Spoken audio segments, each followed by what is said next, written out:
না, মোবাইলটা ঘাটা বন্ধ কর। আই নে টাকা নে, 10 কেজি চাল নিয়ে আয় তো দোকান থেকে। কাজ করছি এখন, আমি যেতে পারবো না। কাজ করছিস? আরে আজকে চাল বারণ তো, আমি ভুলে গেছিলাম তোর বাবাকে দিয়ে চাল আনতে। তুই চালটা নিয়ে আয়, নাহলে কিন্তু আজকে রান্না জুটবে না। তুমি গিয়ে নিয়ে আসো না, এই তো এখান থেকে এইখানে। তাই 50 টাকা দামের চালটা নিয়ে আসিস, সেনে ধর। 500 টাকা? 500 টাকারই চাল? আর বাদ বাকিটা নাহলে ঠিক আছে তুই নিয়ে নি, 7 খরচা হিসাবে। এবার যাবি তো? ও ঠিক আছে, যাচ্ছি। বাদ বাকিটা আমার হাত খরচা, আমি একটু কম করে নিয়ে আসবো। A few moments later. কাকু 10 কেজি চাল দাও তো। হ্যালো, কি নেবে?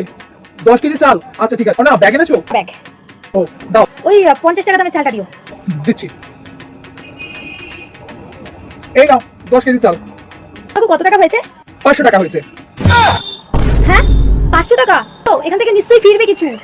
10 কেজি চালের দাম 500 নাও টাকাই 500 হয়েছে। টাকা। ঠিক আছে। দাও, একটা দাও, দাও। টাকা তো ফিরলই না, মা এরকম ভাবে আমাকে বোকা বানালো।